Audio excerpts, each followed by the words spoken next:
obrigado por terem vindo.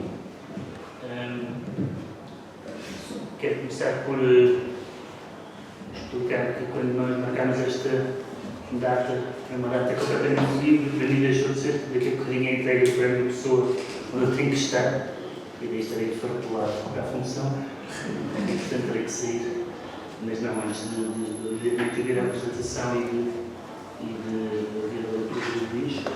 Tem que ser às 7h30, e subir às 7h10, portanto, o Luís eu terei que sair da estrada de explicar.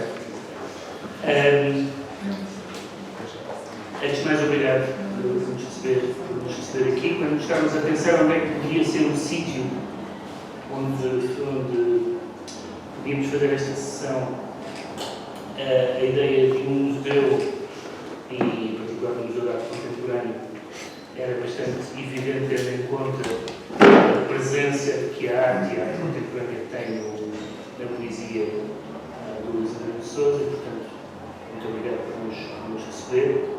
Para mim é um prazer publicar o Luís Amorim de Sousa.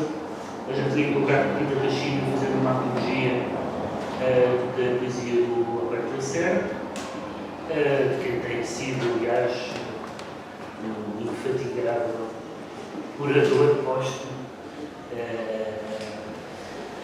e tem falou muito, e nós, a altura, conhecia mais ou menos a poesia do Alberto Lacerda, até a tinha lido, mas não por atenção devida, e achamos que era importante fazer uma antologia, pô-lo de novo em circulação.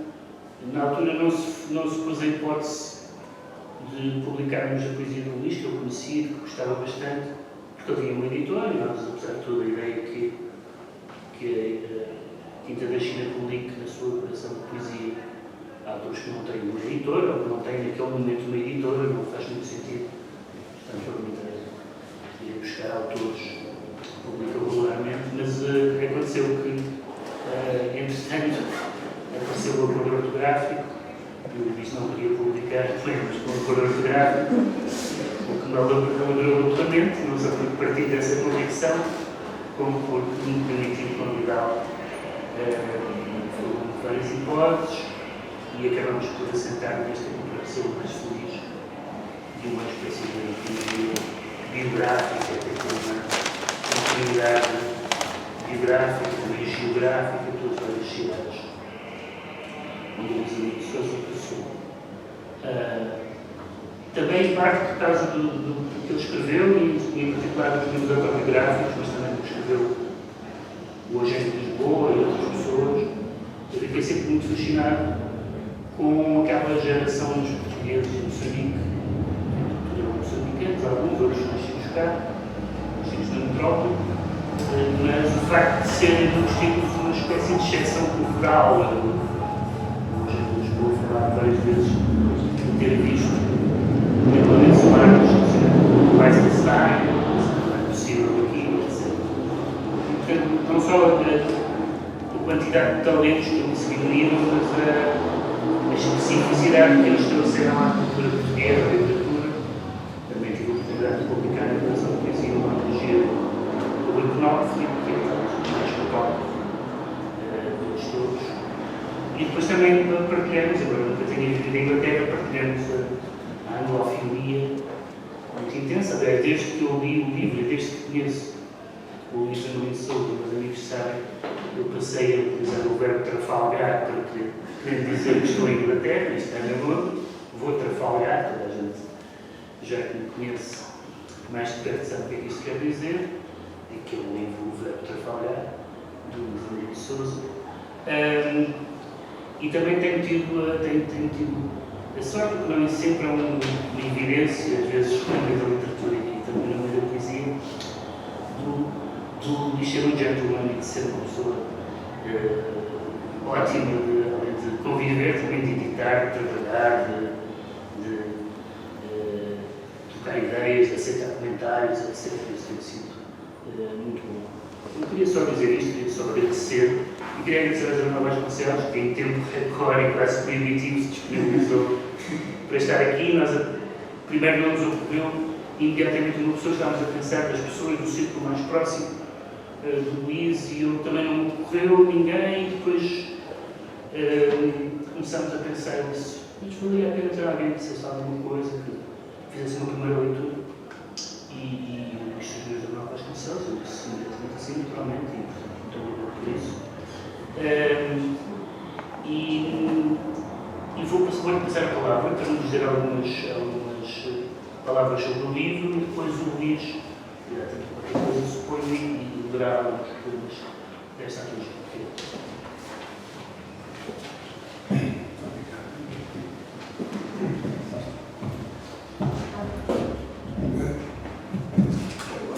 Boa tarde.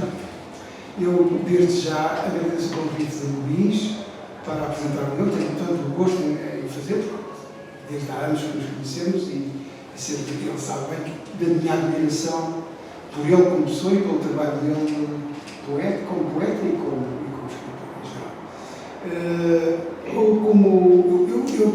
Normalmente nestas sessões falo demais e achei que era melhor fazer um textinho pequeno para me conter e, portanto, vou ler. De qualquer modo, se o Pedro precisar de sair, não leva mal, e até se não gostar, pode sair e já tenho a desculpa boa.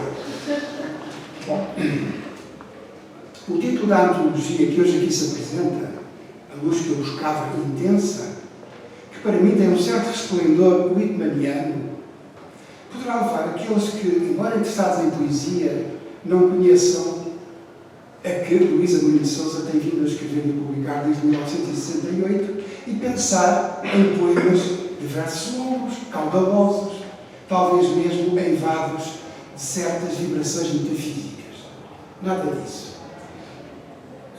Nada disso se encontrará neste livro, que é constituído de uma seleção feita pelo próprio escritor, a partir da sua obra poética publicada, a que juntou alguns poemas novos e que nos mostra uma poesia de memória afetiva dos seus vários relevos e ritmos íntimos e exteriores, nutrindo-se essencialmente da superfície dos dias, mas que nada tem de superficial, antes se tratando de algo com raízes bem profundas em mundos diversificados por onde a viagem da vida se foi fazendo.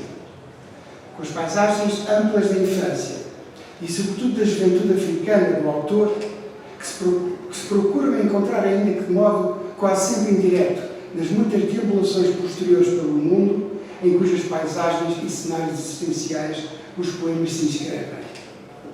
Subjacente à escolha dos poemas, como se indica na breve nota introdutória, está não tanto a cronologia das publicações dos vários livros de que os mesmos são retirados, e sim a sua relação com as fases da vida do autor.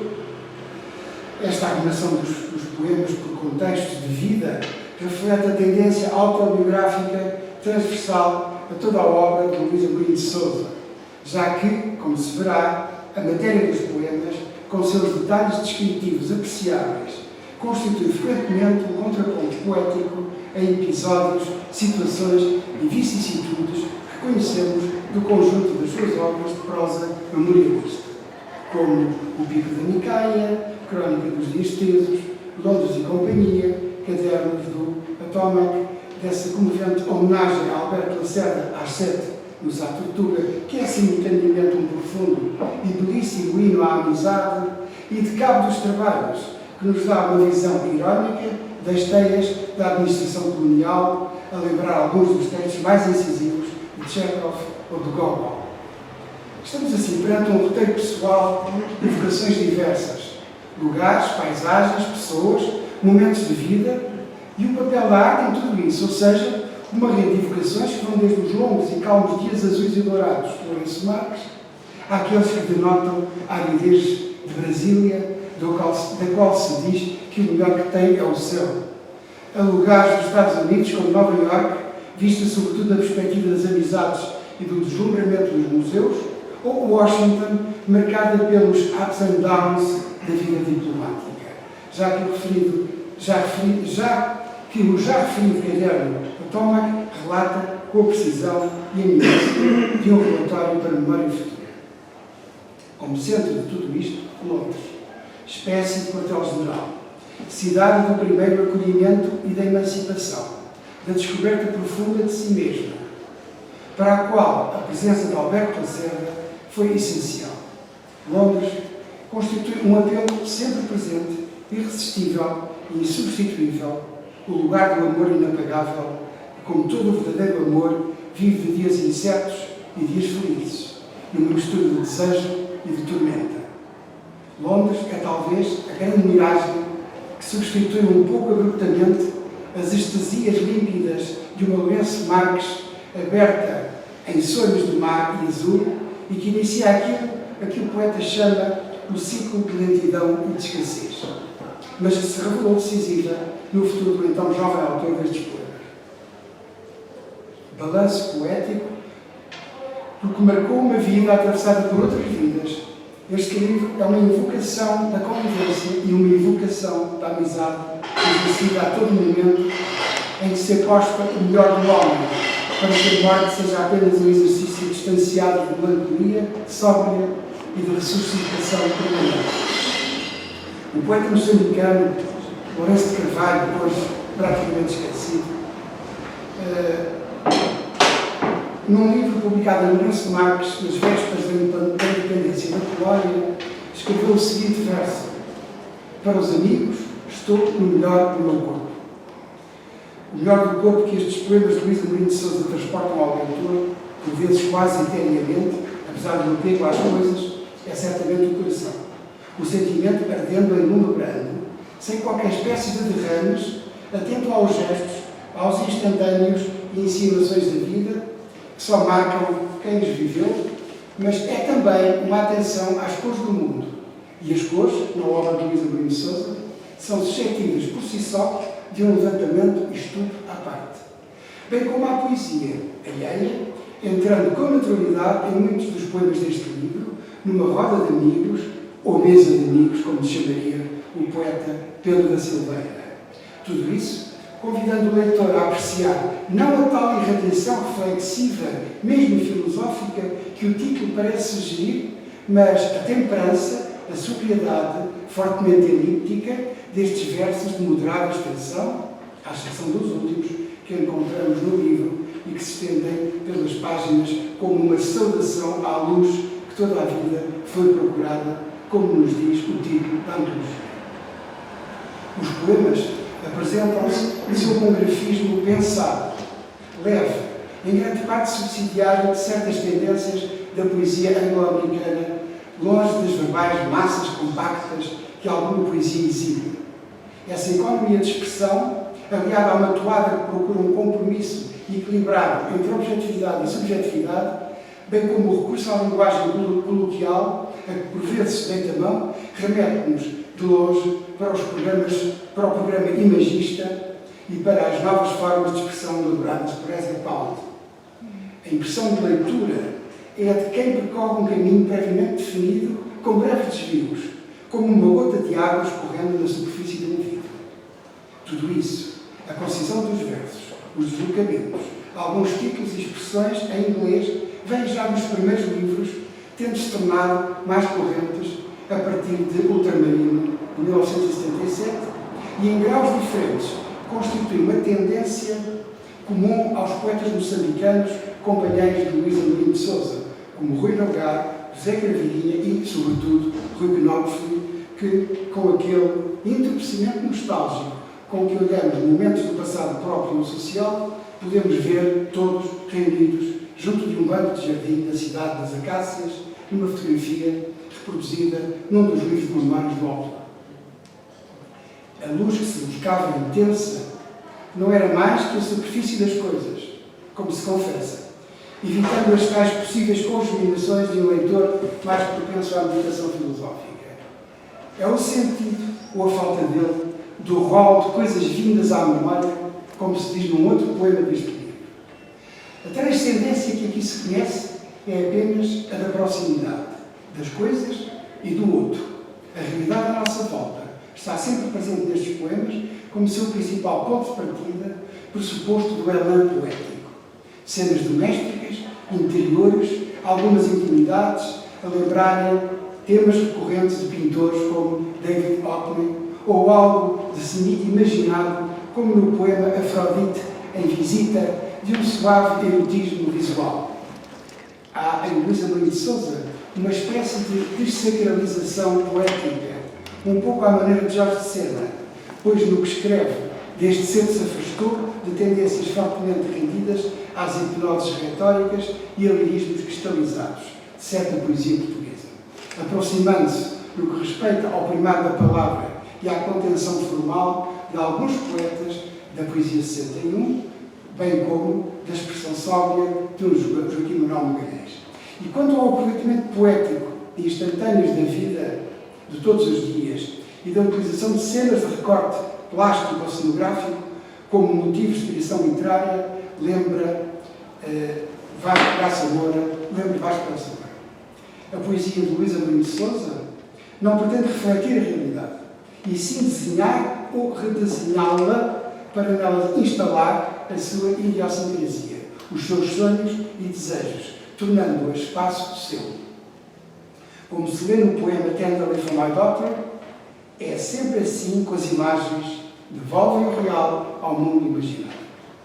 Linguagem simples, reduzida frequentemente a níveis de comunicação corrente, introdução do discurso direto, utilização de diálogos e à-partes, um descritivismo que com bastante liberdade qualificarei de pictórico, a utilização recorrente de um tu como destinatário da evocação poética ou melancólica do passado, a lembrar o famoso tu de Eugênio Montale, a pontuação quase inexistente, à exceção de uns 2 pontos que, com algo de espectral, nos dão sinais de leitura, ou do ponto de interrogação, que tem nestes poemas boa presença. Mas não é, afinal, a poesia uma permanente interrogação? A temática é circunscrita, diria mesmo pragmática, fruto de experiências e percursos vivos. As cidades, particularmente Londres, objeto das várias sequências de O Verbo Trafalgar, livro magnífico com um título que é um dos grandes achados expressivos do autor. Os amigos, a arte, particularmente a pintura e a gravura, Paul Arré, Menezes, David Weber, Picasso, Cézanne, Monet, ou Bartolomeu Cid dos Santos, num retrato do artista enquanto cidadão comum às compras num supermercado. Os poetas, Ritsos, Murilo Mendes, Basil Bunting, Berryman, Cesarino e o seu lugar, na morte, na eternidade? De que lado está? Perguntou o poema debruçado sobre o olho do poeta.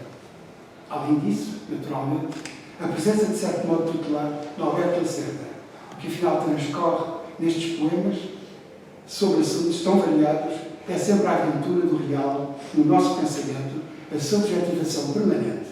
Trata-se de uma poesia da imanência como casa, ou talvez mesmo santuário do pensamento.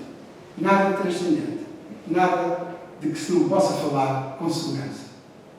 Esta obra, não muito longa, mas sempre pensada como uma síntese pessoal, ressalta a ideia de viagem e de distância. Talvez possamos mesmo falar de um exílio agridoce, no qual o mar, como símbolo e como realidade, ocupa um papel de enorme importância. Os próprios títulos das várias coletâneas publicadas durante mais de 50 anos dão disso testemunho. Norte e Sul, Oceano e Benfica, Ultramarino, Média Distância. A viagem, a descoberta de mundos e lugares que pouco a pouco se entregam, revelando a vida na sua dimensão repetitiva, essa vida inteira cheia de distância e tudo o que a distância desprendeu, sintetizada em 2 versos do poema Home, viagem que se completa, se prefaz apenas quando se relata, assumindo forma definitiva, ou como lhe chama o sujeito enunciante do poema, a vida por contar. É, pois, a vida que sustenta esta obra com o esforço de um Atlante. No seu centro, deciframos um desejo de regresso, mas com a consciência de que qualquer desejo, logo que satisfeito, engendra novos impulsos, como se vê no fragmento do poema Janelas Verdes, inserido nesta antologia, de que leio esta passagem em que cais, real e mítico se fundem no pensamento do regresso e da nova partida. Vou ler um terceiro poema. Vejo de cima deste jardim suspenso, urbanamente à espera da hora de abertura do museu. e ponho-me a pensar nos versos que inspirou, no muito que deu para sonhos, viagens, cartas, comércio, vidas em estado de planificação. E a minha vida, sou faro, até à data, tão longe, passado já e médios a meio caminho, continuamente à espera, de uma vez chegado o dia, minha Lisboa aviada, minha ilha, minha cidade clara, o bruço sobre o rio, minha cidade de outros, Ítaca, minha Londres. Tal como no conhecido poema de Cavafis, a partida ou a chegada só contam para dar sentido à viagem. Essa sim, a nossa condição de fundo.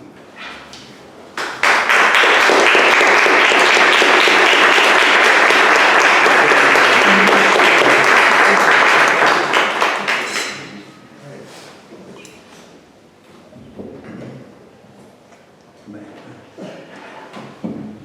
eu começo por agradecer a mil coisas a nossa presença aqui, a oferta deste espaço para estarmos juntos, ao que disseram a minha exagerada, os meus dois amigos sentados ao meu lado, a Tinta da China por ter pregado a seguir. Como digo, eu nunca organizei de acordo com o meu trajeto de vida. E eu estou a ver pensionamento, a ver se consigo. Se há alguns problemas, claro que os vou dizer. Eu gostaria de começar por dizer eu escrevi poesia desde sempre. Eu era muito pequeno. Eu não era escrever poesia. De resto, há um episódio curioso na minha vida, há pouco referi. Fazia umas quadras que me apareciam. Eu tinha 4 ou 5 anos. E dizia às pessoas: fiz um verso. Muito bem.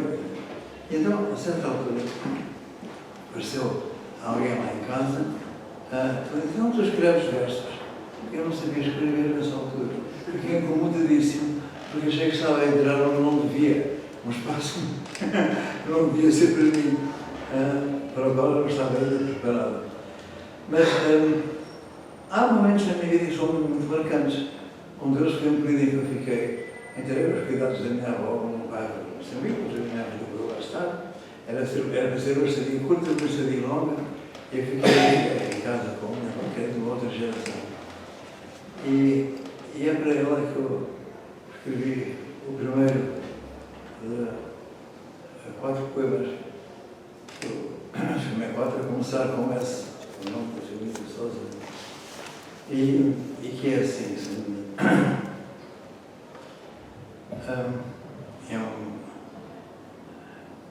é nos dias de chuva que eu penso mais em ti. O calor, muito sol, tempo de praia, deixavam-te inquieta. Deixavam-te impaciente. Ficavas quieta e um pouco mais pequena. E depois vinha a chuva. Era o tempo das árvores incharem. Os montes que se viam da janela pareciam dromedários a dormir. Tu não querias ver.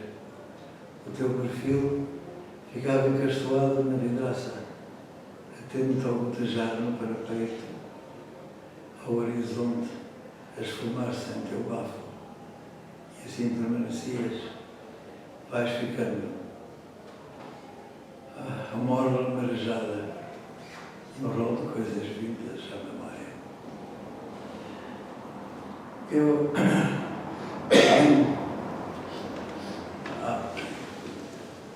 Há outro poema dessa sequência, que se chama Inseto na Folha. Estou a olhar ao alcance do inseto na folha. Para lá da folha, a fímbria do continente, a estaca, que lá cravaste há muitos anos. Estás sentado e escrevias. Anotas pacientemente trubismos, rotações, sabes de cor onde é que vai doer. E de repente paras, encontraste os apiadeiros do samba. Levantas o olhar.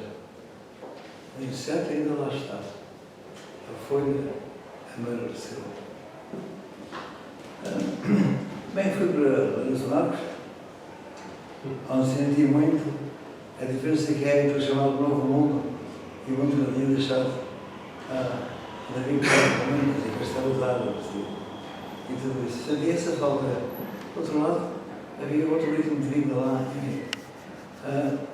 Mas foi lá que eu descobri que tinha grande empenho no mundo das artes visuais.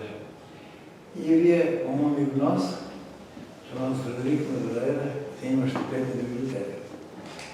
Nós tínhamos uma biblioteca razoável lá em casa, não tinha livros de pintura, mas o Frederico tinha. Então, devo-lhe imenso e dediquei-lhe um poema que se chama Home. Isso tem a ver com mil outras coisas, mas o poema é assim. Na casa de Frederico Madureira, a biblioteca ficava no andar de baixo. Frederico, não se importa que eu vá ao quarto dos livros? Vai. E ao fundo, na prateleira do meio da estante mais encostada à janela do jardim, has de encontrar um álbum reproduzindo desenhos de Leonardo.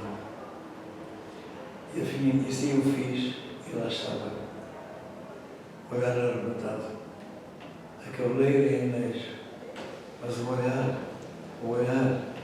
aquele olhar, a eternidade transposta, os pássaros cantando no jardim, e a luz do sol no jardim, e a casa contendo de tudo, a casa centro de tudo, e onde o paraíso. E o mar foi-me levando, devagar. O paraíso, sempre imperfeito, à distância.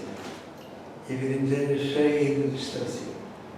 E tudo o que a distância desprendeu. Mas muito fica de beijar um corpo. E tudo conta na vida.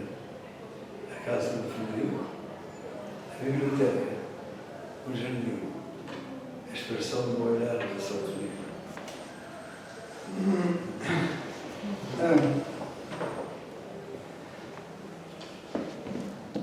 Estamos a comover, a culpa não é minha.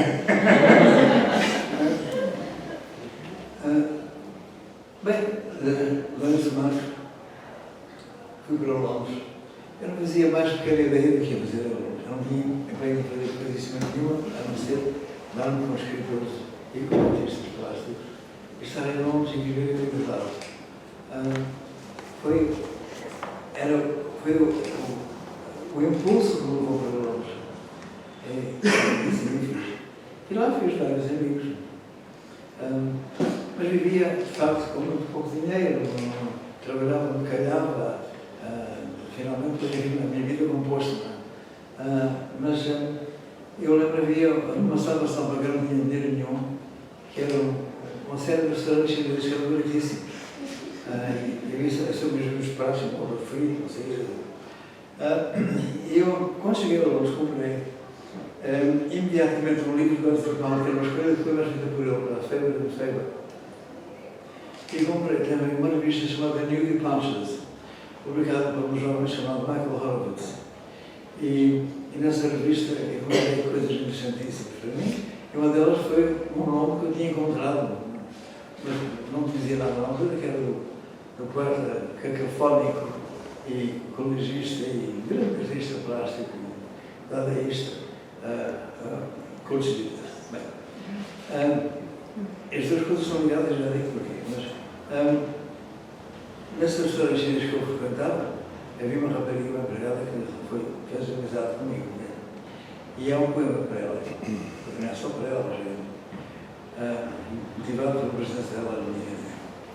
A empregada do restaurante chinês era baixinha, loira, chamava-se Anne, vinha do país do Gales. Sabia o que era viver com muito pouco. Oferecia-me hoje um crepe, arroz cozido amanhã, argumentos de bambu no outro dia, já de jasmim à inteira disposição. Dizia, tudo são ciclos. Criada a lua de março, chega abril. O cozinheiro, Mike Chen, andava louco por ela. Anne era de poucas falas. Gostava de cinema e aconselhava o British Film Institute.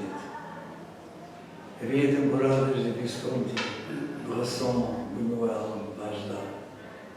Era preciso atravessar a ponte E muitas vezes eu ficava a meio por não ter o dinheiro para a sessão, para assistir ao pôr do sol no rio. Ciclo de lentidão e esquecer. Não sei o que é feito de ano. O restaurante era a Tijela na Rocha. Dá licença, visto que eu tenho que sair, pela razão que expliquei, vou trocá-lo pelo filho de pessoa. Não é mesmo pessoa. Acho que é muito troca, não é sentido. Mas tenho muita pena não poder ficar e por isso pedi-lhe a São Luís para ler este poema que parece-me bom. Poema O Mercado de Camden. Antes de sair à francesa, pelo qual me desculpo. O Mercado de Camden Town, Bartolomeu. Costumava chegar à meia da manhã, amplo e imponente como um galeão, vogavas rumo aos teus ancoradores. O homem das alcachofras, o vendedor de frangos, os lugares dos espargos, dos alhos, dos limões. Enquanto te abastecias, a sombra do teu casaco dava abrigo a mulheres ajoelhadas, mimos com guloseimas. Volta ou não volta, um velho ia rolar cigarros de mortalha. Desembocavas por fim na mercearia de Brego. Querias mel, azeite, uma garrafa de anis. Fazias deste mercado o teu roteiro do sul. De volta à casa, punhas as compras na mesa, trazias gelo, servias-te de anis, dizias: ai que bom, que bem que se está aqui.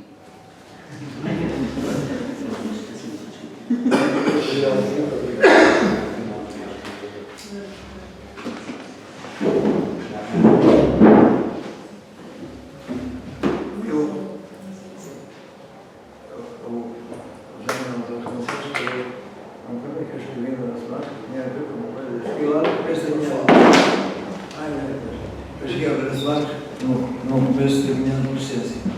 E dei-me conta dos encantos da presença feminina no diálogo, que era mais desenvolta do que em Portugal, naquela altura, era difícil.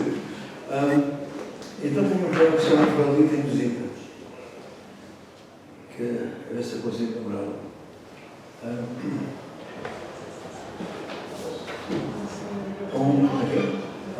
Um alvoroço de ventania na praia. Depois, golfinho do longa, engalanado ao longe, em dança nupcial. À terceira vez, por fim, a recompensa dos olhos fitos, do coração expectante. Uma rapariga clara a sacudir-se ao pico de areia e um mar em sintonia a compor os amigos deste uma volta dela.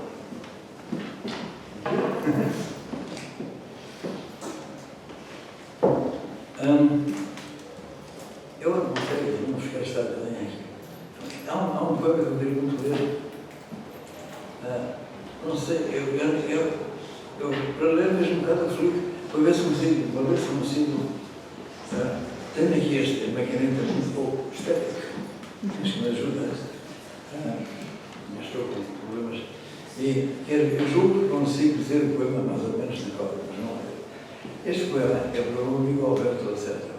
A minha amizade com o Alberto Lacerda foi muito especial, porque, para já, quando eu saí, eu trabalhei no Braga, nos Novos Conservatórios, como já disse. E o diretor na altura era um poeta que era o José Brando de Portugal, parente do Alberto Lacerda. Chamava-se Carlos Alberto de Portugal, que veio do Lacerda. Portugal era o mesmo, do José Brando de Portugal. E quando eu vim embora, o José Brando de Portugal disse-me: estava para longe, procurou o Alberto Lacerda e deu uma morada. Acontece que o meu amigo Reno Carlos tinha oferecido uma revista que se chama Sal, que teve um único número, foi vendido pela Vítima, uma revista de poesia. E ele trouxe essa revista para mostrar a poesia, um poeta moçambicano, esqueci, que é do Emerson. Só que na primeira página havia poemas, um poesia chamado Alberto Lacerda. E havia este: abre uma porta, pelo menos uma vez tu sejas verdadeiro. Vou lá fora ver a noite como deste. os ímpetos de luz infinitos feitos de encontro à solidão definitiva. O Alberto era adolescente quando escreveu este poema. Adolescente. Aí que eu fui à procura do Alberto na cidade, tinha que chegar para não encontrar, ele tinha saído da casa onde morou, uns tempos, mas ele morou, ele amava o bairro de Chelsea. E eu sabia que eu estaria por ali. E até comecei a procurar de Chelsea, à procura do Alberto, não encontrei o Alberto, não tinha visto uma fotografia dele. Mas já devo dizer que ele causou uma impressão imensa entre nós, porque o primeiro livro dele, para já, o primeiro livro dele, e era adolescente ainda quando escreveu, foi aceito por editora, publicado por a pessoa da galera. Mas além disso, foi um livro que saiu dele, saiu em Londres, em tradução bilíngue e numa tradução de um famosíssimo poeta sinal que ainda por cima pertencia ao grupo daquela gente toda do grupo do grupo. Bem, procuro daqui, procuro dali, não houver que apareça lá nenhum. E um dia, estando com o Helder Macedo, lembrei-me, conheces o Alberto? Conheço. Disse, não, andava com o telefone dele para tinha vindo aqui para o Estado, o Moço, e tinha simulado em pessoas, achava de volta. E eu liguei para ele, eu disse, está bem, também não vou telefonar. Ele disse, não vou dar com assim. Ele é telefone. E assim foi. E eu estava lá nos dias num clube, eu disse, não existe jantar aqui só um pequeno ponto. Nessa altura descobri a existência da magia da Pedro do Sá, que admirava. E lembro de Pedro do Sá, dedicadas a um personagem chamado Sir Francis Rose. Para esta ele tem um poema que diz a Roses, a Roses, a Roses. Este Francis Rose, aqui é um Sir Francis Rose no clube residencial. E deve ser um Sir Francis Rose. E era, quando eu tive estes encontros na minha vida. Bem, mas o Alberto telefonou, por acaso eu encontrei esse livro, chegou-se às 7, no sábado de altura. É o começo da nossa relação. E demos muito. Tínhamos grandes diferenças em relação a várias coisas importantes nas nossas vidas. Mas tínhamos muito partilhado. E foi uma amizade durante imenso tempo. E uma amizade só muito partilhada, mas bem partilhada. Eu escrevi este poema chamado Bellini e Paulo também. E os Bellini, porque no fundo numa conversa com o Alberto, ele disse, viva Bellini! Isso ficou entre nós. Uma vez eu consigo. A câmera agora, se não se importa, vou ligar a maquineta e ver se consigo. Bem, eu consigo para já. Eu sei de qual começo. Vamos preparar. Alberto, com os números ainda não. Você completou 70 anos de vida, 3 vezes mais de vivências, metade do coração. Não diga nada, já sei. Você vai me responder, citando Yeats, que o coração envelhece, mas não o seu não. O seu floresce todas as manhãs, mesmo quando o tempo é mau. E como o tempo agreste, martiriza, toca o telefone e você. Já viu como o tempo está? Uma coisa pavorosa, não se aguenta. Mas a conversa persegue e o seu clima interior levanta logo, começa a resplandecer. Você é singular, Alberto. Nisso e muitas outras coisas. O seu espaguete com peixe, por exemplo. O Alberto a cozinhar, quase ninguém acredita. E que gosto você põe em fazer condimentos no alcaparra. Você desencanta sítios para os comprar. Você desencanta tudo. Victoria Square, um assombro, Paris no meio de Londres. E Pia Baquesmal do William Blake. E poetas que nunca foram publicados. E as galerias de arte de Mayfair. Estou a querer que elas lá estão só por si, para lhe agradar. Toma o telefone, é você. O telefone para nós dois tornou-se fundamental. Trim, é você de longe. Londres, Boston, Nova Iorque. Acaba por vir de MoMA. Você não pode perder a exposição que lá está. Primeiro as suas recomendações. A exposição é exigentíssima, imensa. Tem que ser vista com maior rigor. Mas a conversa... E depois vem o conversante, palavra sua, hoje nossa, interrompido por mil equivocações. Porque como você diz, você escreveu um poema que inspirou o Octávio Paz, conversar é divino. E tem razão.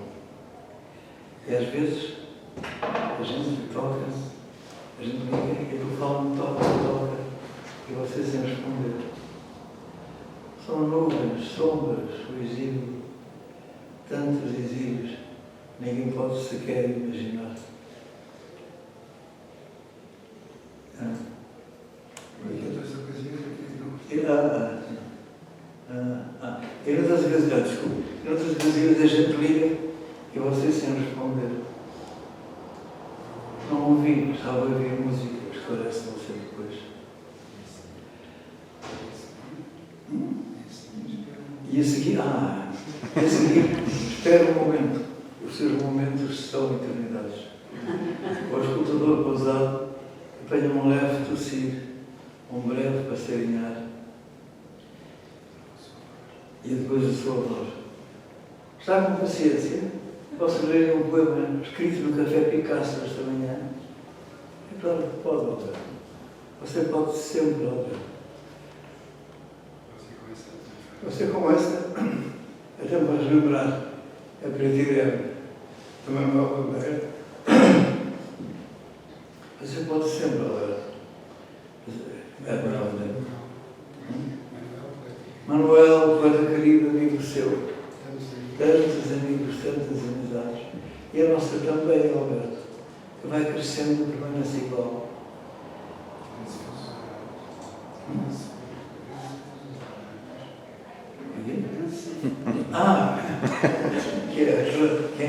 Que vence o fuso horários, é local e interurbano.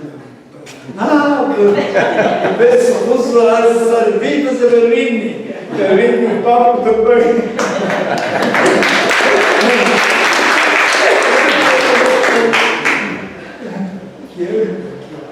Que é o local interurbano e atravessa continentes. Em nome da qual pergunto, é preciso saber isto? Ela não diga amigo.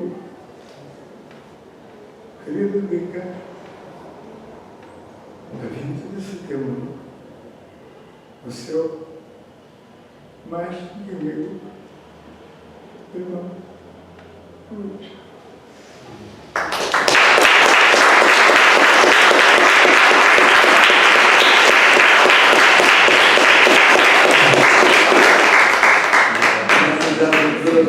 Eu queria que terminasse com uma coisa muito breve. Este livro chama-se A Luz.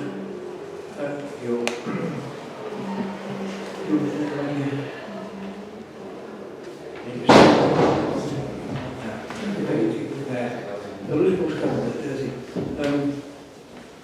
isto é uma sequência de coisas que eu escrevi que se chama Religião da Memória.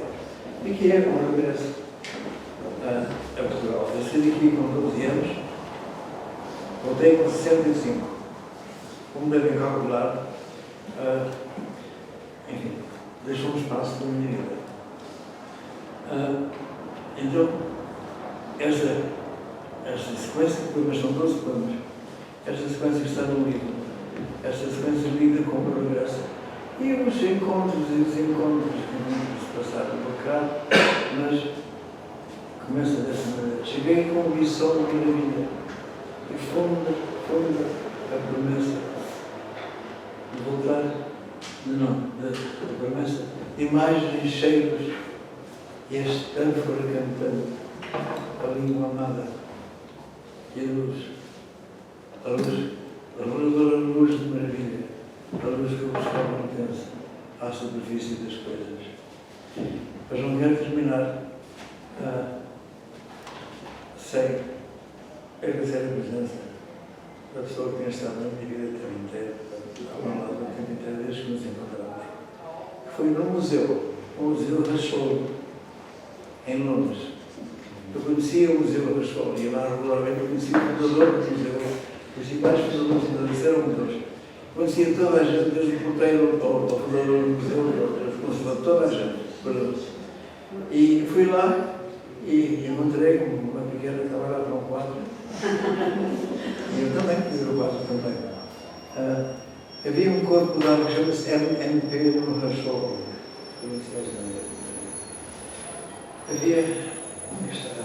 Havia um corpo de água em que eu não reparei, mas que te fez lembrar algo de sempre teu. Eu não sabia ainda o tom da tua voz. Falaste-me depois em vagas, sorvedores, tinhas antecipado o meu naufrágio. Ondina, atravessaste a minha vida a nado, chegaste um pouco tarde e tinhas frio. Todo o sangue que eu tinha derramado se transformou em ramos de coral.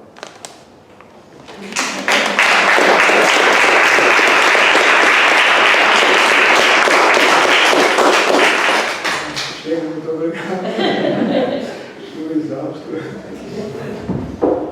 Enfim, aqui não para substituir o Pedro Mexia, mas para, em nome da Tinta da China, agradecer mais uma vez a quem fez esta excelente apresentação, ao Luís por nos entregar este livro, por estar aqui connosco e a todos vocês por terem vindo. Estou certa de que o Luís está disponível para assinar, para conversar e para dar uma palavra a todos vós. Muito obrigada.